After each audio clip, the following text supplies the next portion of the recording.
It might be said that when you have done all that you can do, then Yah steps in to do all that he can do. Hi, this is Barry Phillips with 10 Minute Torah, day 1 of Shemini, 8th being the meaning. And we are in Vayikra, or Leviticus, chapter number 9, and verse 1 today. And on the 8th day, 8th being Shemini, on the 8th day it came to be that Moshe called Aaron and his sons and the elders of Israel. And then what follows are the particulars pertaining to the final day of inauguration. We'll get into that a little later tomorrow. 8th day.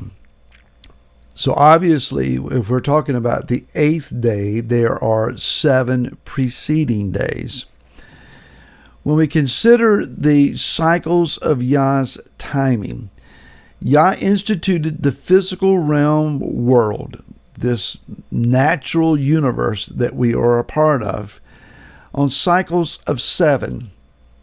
There are 7 days in which then the renewing of the cycle begins again with day 1. So we understand then that Shabbat, the 7th day, Yah set that one particular day apart. And of all the other days that he could have done so, he only chose to give the 7th day a name, Shabbat.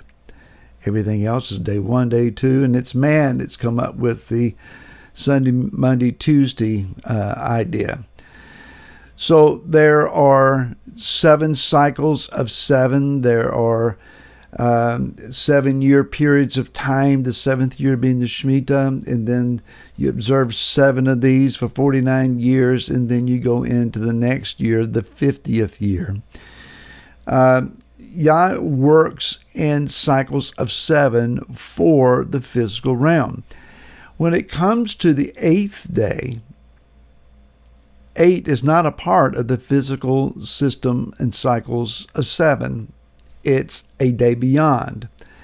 The same thing then for 7 cycles of 7 years, equaling 49 years. The day that is beyond 50 is not a part of 7 cycles. It's a day beyond.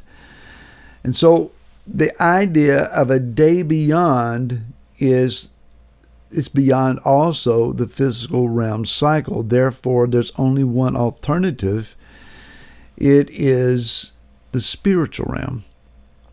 So 8 and 50 are equal, in a manner of speaking, in that they both reference days beyond the 7-year or 7-day physical realm cycle of things.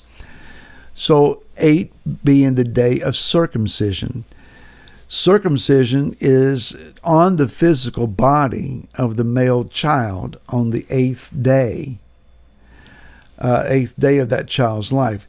And it's just a natural occurrence. It is a phenomena of sorts that it is on that day that the clotting enzyme of vitamin K is at its highest level ever. And so for a male child to be circumcised, the clotting of his blood will be quick, or quicker on that day than any other day. Yah's design. But that 8th day circumcision reveals to us that the covenant that the circumcision reveals in the physical body is a mark from the other realm. So the Hebrew male child that has been circumcised carries in his body a mark of the spiritual realm, physically manifested. You can sit and ponder on that one for a pretty good while. So the same thing is on the 50th day, Yovel, Jubilee. It is a time of release. In the physical realm, that spiritual realm aspect, that overshadowing, layering upon, brings about liberty, the opening up of prison doors. It is the releasing of debts, the cancellation of obligations. There is a restoration of all people back to their original land holdings and rights and properties. And so in the great Jubilee that is coming, We believe that Messiah Yeshua is coming to bring restoration and reconciliation to the earth and bring people home that haven't been home for thousands of years. May it happen in our day. And so we come then to the Levitical priesthood, the much maligned, ballyhooed, rejected, slandered priesthood that Yah receives worship from.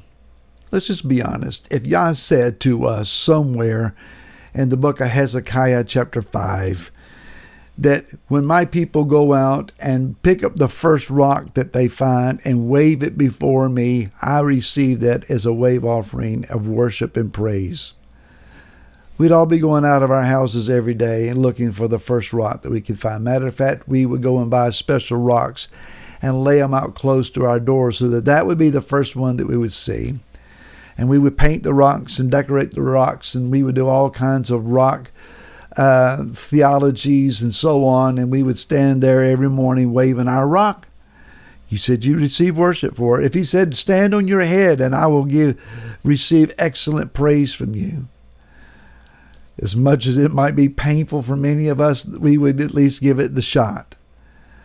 So when Yah designs a priesthood and says, I receive worship through them, the blood and the fat and the meat being put on the Levitical altar, it is a sweet-smelling aroma to me. And it is a drawing near of the one who is presenting this offering to me, and I will receive them. Who are we to argue with him? Okay, I'm off my soapbox on the Levitical priesthood. So there are 7 days that Aaron and his 4 sons have been brought through this continual process of being dressed and prepared and watching Moshe go through the methodologies, the mechanics of putting offerings on the altar. He's demonstrating. It's a live setting. He is showing how it is to all be done. They're watching, they're observing, they're paying attention, and they're understanding. The time is approaching where we're actually going to do this, we ourselves. Aaron is paying painstaking attention to every detail. He wants to get this right. He messed up so badly with the gold calf, and yet Yah has loved him and restored him and put him in this incredible position of being the high priest of all Israel. The 8th day. So tomorrow we'll talk about what happens on this 8th day, and then the aftermath in chapter 10 that is tragic. But for the moment, let's understand this. These men have done all that they can do in the physical realm before they step over into the 8th day realm of being inaugurated. This first day of the Levitical priesthood is going to announce to the earth that not only is it in physical operation in this present realm, but it's also attached to the realm that is above us, around us, beyond us. That the spiritual realm and the physical realm come together, they mesh perfectly, and they work simultaneously together. And so we understand then that Yah is expecting us to pay attention and to learn until our opportunity comes. We study and we show ourselves approved, as Rav Shul said to Timothy. We pay attention in the physical realm. There are a lot of events that are just around the corner. At the time of this recording, there's a April 8th, 2024 eclipse that's going to be taking place. Some people are fear-mongering. Some people are ready to jump off the sides of the earth.